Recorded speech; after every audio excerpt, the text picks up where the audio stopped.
do and how you should make it everything safe for people. So one of the things that happens is when people have sexual behaviors, it's caused by a couple of different reasons. One, can be caused by the medication that we've given them. And sometimes the medication that we give them lowers their serotonin inhibitors, and they act out in ways that they normally would not, and they would be very embarrassed if they realized they were doing this. Sometimes too, the medication that we give them also heightens their sexual desires. So we have to be careful of that, and if that medication needs to be changed, we need to look and see how we can control that for them to make their life more pleasant and not having them be socially inappropriate. The other thing that happens is sometimes it's the way that we act in our environment that is encouraging to people. So sometimes when we talk and we call somebody by honey sweetie instead of Mr. Jones or Miss Mary, we are contributing to a sense of, oh, I'm really kind of interested in you. And we're coming on to them, even though we aren't really meaning to project that, because of the difference in our generations, they might consider that a come on to. So we have to be very careful of that. The other thing that we have to be careful about is sometimes it's the way we dress that is encouraging people. So for gentlemen and ladies, make sure that your cracks are not being shown. So ladies, don't have anything that's too low, and gentlemen, I would encourage you not to have pants that are sliding too far down the back of your back so that your cracks are showing. And you are probably laughing, how can that be? Well, I'll tell you, I had a very handsome maintenance man in my building, and he had muscles, and I want to tell you, he wore his little muscle shirts and he was showing off. And once in a while when he would bend over, his pants would slide down. And I kid you not, this happened when he was on the hall. Two of the ladies came out of their room and they say, hey, Johnny's on the floor. And the lady across, oh, Johnny's on the floor. And they all came out in their little wheelchairs and looked to see what Johnny was doing and see if he was going to bend over or see if he was going to tease or interact with them. Now, some of this stuff is perfectly fine and it's appropriate boy-girl interaction. But if we're misleading somebody, then it is not fine. The other thing I would warn, especially our well-endowed women, make sure that when you bend over, your blouse isn't too loose, that you're exposing more than what you should. That would be misleading to a gentleman who might be in that viewing area. So be careful of how you dress. Be careful of how you talk. And also we want to be careful of the medication that we give people, because these are all triggers that can lead somebody astray, a miscommunication that can cause some sexual interaction. The other things that sometimes will cause people to act out sexually, and that is if they are feeling a sense of loss or a sense of lack of control or frustration. And sometimes people will act out sexually or be a little bit more aggressive with their sexual interest or behaviors. Another time when you will see a person sort of act out sexually is when they're facing their own mortality and they have a grasping for life and grasping for getting as much pleasure as they can out of life. And sometimes they'll start to sexually be a little bit more aggressive. And so what are we going to do in these situations? Well, we have to monitor them, and we have to make sure that we're not misleading people. And we have to give them guidelines to redirect them. Now, here's a perfect example of it.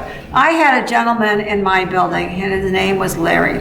And Larry was kind of a handsome guy. He was a financial planner and a very savvy type like person. And he was a little bit overweight, and he looked like old King Cole, and he had a very nice beard that was trimmed up so nicely all the time. And he was fun, and he could tell jokes, and he would interact with people, and he was just a lot of fun to be around him. And I started to notice as I'm doing my rounds, every once in a while he'd come up to certain women and say, honey, give me a good morning hug. And they would give him a hug. However, when they gave him that hug, it was front to front. It wasn't the safe hug where we're supposed to give somebody a hug side to side. And I mentioned it to the gals on the floor, hey, you know, this is not really appropriate for Larry to be doing with you. And, oh, Larry's so nice. He's such a gentleman. He's not gonna bother us. You're just being silly, Connie. So I said, all right, well, I'm warning you, and as a manager on the floor, but also as a frontline person, we want to be careful that we're not misleading Larry. Okay, all right, Connie, all right, go on. We go on about our business. And I notice a month later, not only is Larry asking for a hug now, but when he gives them a hug, he gives them a little rub and a squeeze. And so again, I thought, oh, this is going to become an issue that we should not have to encourage, that we're doing something wrong here. Let's fix the problem. So I go up to the group, and as Larry's giving them a hug, I say to Larry, Larry, how come you don't want a hug from me? And Larry very bluntly and correctly, but not diplomatically, I might add, answers, well, honey, you got nothing to hug. First of all, I didn't really particularly like that, but I know it's true. It's a reality I live with, so I can cope with it. Well, I said, well, I don't think that's really appropriate for you to be doing that to the girls. And I don't think the girls should be hugging you that. So I would discourage you guys from doing that. It's going to lead to some concerns. You're passing some protocol lines that we shouldn't be crossing over. And they kind of dismissed me, and it kind of went away, and they stopped it for a little while, but then it started again. And then about 3 weeks later, one of the ladies is giving care for Larry, and she has to reach over the bed, and he reaches up and he grabs her. And she got really upset about it, and she reported it. And well, okay, those things all need to happen. Those things certainly need to be reported, and reported right away. And I was concerned about what was happening to my staff, and I also was concerned about what was happening to Larry. Because now Larry was being blamed for this action. And from an ethical standpoint, I couldn't let that go. And so I had reported then to my administrator, these are the activities that happened before this. And I always make little reports. I call them my ABC reports, antecedent behavior and consequences. And I note things. And I didn't really want to put this in the record right away, because it was in the beginning very harmless. But now it had reached the point where it wasn't harmless. Larry was now being blamed. The incident occurred. It shouldn't have occurred. But Larry also had been encouraged by the previous behavior of the last 8 weeks or more. So I reported that to my administrator, and of course everybody dealt with it, and it was confirmed to Larry that that was not appropriate behavior, and it was also confirmed to our staff that that was not appropriate behavior. So those are important things to kind of remember, because we can have fun with our residents and do a little bit of the boy-girl interaction, teasing, but we have to keep it appropriate so that we're not misleading people or causing them harm or pain. So those are incidents that we need to be careful of, and sexual crossing the line always needs to be reported and dealt with. Now, there are other times, though, when sometimes people just want to have a nice platonic relationship, and that's part of the normal part of being a human being, because we're sexual beings and we're social beings. And those things will happen, and you want to set up so that your people are safe. But you want to also have another incident that I'd like to share with you, and that is you want to make sure that both people are aware of what's happening to them. And I had a gentleman one time who liked to put on the clothing protectors around people, and he'd go around and help people. But then I also noticed that on some of the times when he was helping people, at first he was just patting their shoulders and giving them a squeeze on their shoulders. But then I noticed sometimes these touching areas were going lower around the chest, and he'd rub somebody really hard on the chest. And so we had to then remind him that that was not appropriate. He was fine with it, wasn't quite aware that he was doing it, and it redirected itself and became fine. So those things do happen, and we want to protect our people, and we want to be aware of why they may be happening so that equal responsibility is given to the parties, all parties involved. The other incident that I'd like to share with you, and that is sometimes we have married couples that do want to be together and they want to sleep together. And if that happens and they're agreeable to that, then we want to make sure that their beds are secured and they're close together with C-clamps underneath, so that if they want to lay in bed and hold each other's hand or talk at night quietly to each other, these are all normal, wonderful things. Or, they're consenting adults, and so that's okay too, for them to enjoy in the passion that they had when they were younger. Just because we got old, we didn't lose that passion, and a lot of us still have it and want to enjoy it. So when that can be care planned, that should be care planned. The one thing that we have to be careful about, though, is sometimes as one partner becomes cognitively disabled, we want to make sure that that is still what they want. And so that's important to safeguard them in that manner. So having said that, the only other thing that we have left to talk about is when people want to have sexual relationships and they are not married to each other. Or in this particular incident that I'm going to share with you, it happened in my Alzheimer's unit. And I went to this meeting about ethics in medicine and sexual relationships, and we went through that whole thing. I thought, oh my goodness, I'm in an Alzheimer's unit. I'm never going to be using this. For heaven's sakes, this isn't going to happen. And lo and behold, about 2 weeks later, an incident started to occur where I needed this information of how do you make sure that it is safe for certain people to get together and enjoy each other sexually. And when is it not appropriate? And how do you set it up so it stays safe? And all these incidents that happen with this. So let me share this with you so that you are well aware. What happens is that when two people decide that they want to get together, we got to make sure that they both are agreeable to it, that it can happen in a safe manner. And as long as that relationship goes on, we have to have it approved. So here's my situation that happened to me. I had this lovely young lady by the name of Esther come into my Alzheimer's unit. And Lester was a lovely lady. She was definitely the beautiful trophy wife. And she had clothes, and she got dressed up every morning and came down for dinner and for lunch, and she always looked nice. And she just had an essence about her that was very attractive. And she'd come into the dining room, and she'd look around and decide where she was going to sit down. And then she'd get up and she'd walk over and sit down next to somebody and say hello and be very friendly. And then I started to notice she was doing the same thing when she came into the lobby. She'd come in and she'd look around, decide where she was going to sit down. She'd go sit down next to some gentleman, and my goodness, Esther would just sit next to him, and he would like smile or put his head down or turn red, and he was like very, very interested and pleased that this lady had come to sit down next to him, but he didn't know quite what to do about it.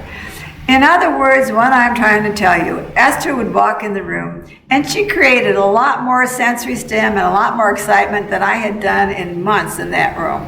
She just had that panache about her, and people enjoyed being around her, and she was just interested in all kinds of people.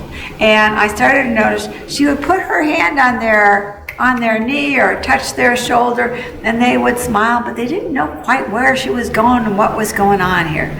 So it worked out just fine, and the unit is running just fine. And then all of a sudden, Bill moves into our unit. Now, Bill was a retired Navy officer, and Bill knew what Esther was looking for, and they clicked off right away. they became best friends, and they're running around the building doing things, laughing together, having lunch together. And so we're kind of watching, okay, this is fine, there's nothing going on right here that's bad or anything. They're enjoying themselves. And then we start to notice, oh my goodness, they're starting to go into the linen closet, and we're hearing a lot of giggling coming out behind that door. Or we'll find them in the bathroom, or we'll find them in somebody else's room with the door shut. And now I have to tell you, Esther and Bill are married to some very nice people. And so the first thing that we had to do to make sure that this was going to be okay and safe and acceptable was we had to call up the POAs, which were their spouses. So we call up Bill's wife, Betty. And Betty says to us, well, that's okay. He's been in the Navy, and I'm not criticizing the Navy, but he'll tell you, he's had a woman in every port.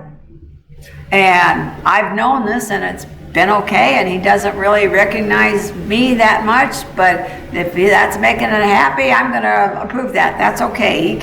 He can have a sexual relationship or socially flirt or get involved with this lady if he wants. So we say, okay. So now we call up Esther's spouse. And Jonathan says, well, she's an attractive lady. And she's just very social.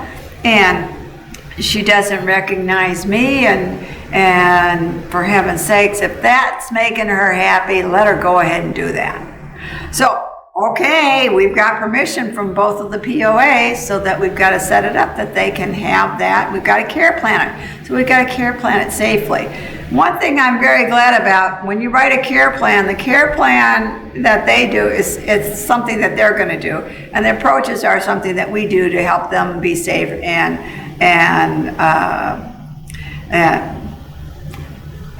enjoy it and successful. So we proceed to write the care plan. However, their kids were not happy about this, and they were very, very upset. But them not being the POA, and the fact that we had two aware people that knew what they were doing and enjoyed what they were doing, we then had to give them their resident right to do that. So we set it up so it's safe, and we set up some safeguards, like they would not be behind a locked door. We would make sure that we had somebody available to come in and monitor if things didn't get uncomfortable, or if one person got unhappy with the other person, or there were sounds that were not pleasant, or sounds that were dangerous. So we did all that, and for the most part, they probably didn't do any more things than petting above the waist and those types of things. So they had a nice relationship and a great romance, and this romance lasted for approximately about 9 months. And then I noticed one day when I'm coming into the dining room, usually Esther and Bill would have their morning coffee together and read the paper, and you'd see them walking up and down the hall holding hands, or going out in the garden picking flowers and talking and giggling. And so we knew that things were going pretty well. But one morning the room seemed really very tense. I thought, well, that's unusual now, isn't it? And then about 2 days later, I come into the room, and it's very tense. And Bill and Esther are sitting at their little coffee table together, and they are not smiling, and they're kind of like shaking their paper when they're reading the paper, and they're putting down their coffee cups kind of firmly, let's put it that way. And all of a sudden, Esther looks at Bill. She puts down her newspaper, and she says, and if you ever spend $10,000 on all this stuff that you bought, and he looks at her, and he throws his paper down, and he says, no woman ever talks to me like that. I've had a woman in every port, and I'm getting off this ship, lady. And he gets up, and he walks away, and she gets up, and she runs after him. Bill, you come back here. You can't talk to me like that. Needless to say, the romance was over with. And poor Bill, he couldn't figure out how to get out of that unit, or shall we say, off the ship. And he would be hiding in closets. We'd find him in other people's rooms, hiding behind their curtains. We'd find him out in the garden because Esther was chasing him all over the place. So we called up Betty and we said, hey, this isn't working so well. We're going to move Bill out to the other unit. And as soon as we can, we're going to find him a room in one of our sister facilities on a different campus. Which means that was the end of Esther and Bill's relationship.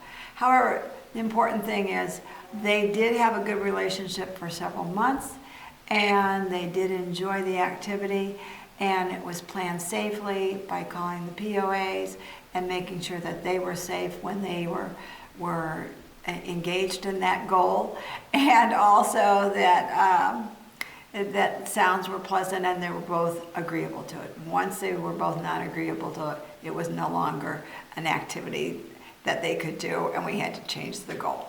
So we protected Bill from Esther, and Esther went on to the next person. And sometimes that happens in their romances, as we know, but you should be able to plan these activities or these sexual encounters for people as long as you set up for the POA, remember to keep it safe, and make sure that it's agreeable by both parties. All right, so that's our little talk about sexual relations for seniors, and I hope that this has been helpful. In case you come into some of these situations, you'll know how to handle them. All right, thank you for looking at Activity Director the Best You Can Be, and we'll see you next time. Bye now.